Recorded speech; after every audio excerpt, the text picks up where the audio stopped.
Abasaini go baborigwe gutigana n'ugwaka korondo na kwibwatirania n'emirubirio ao elio uwekinia kemagendero gukwana kurwa sensemo ya rongo umuteneneri bwa mangana yomorembe sensemeye Eli Opondo nigo borire gose iga ruro bosemia egochiase abariki ba mangana bali bako babakobwata amangana akobwatekana n'ejibinto bingaburebyo elio kuligera libosyo na kweneka buna amangana gosoboriki buli bakora ngurigera libule amangana yabasai na koyalika senchera ebwenerete.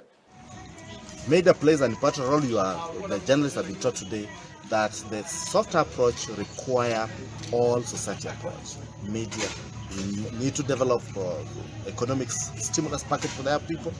It's unfortunate that the Kazi Mtani has been removed by the current government, but how do they package the new social safety net mechanism that can caution our young people from being gambling? Within a day you can get 10 million. Betting you can get 10 million. So that is what lures the young people.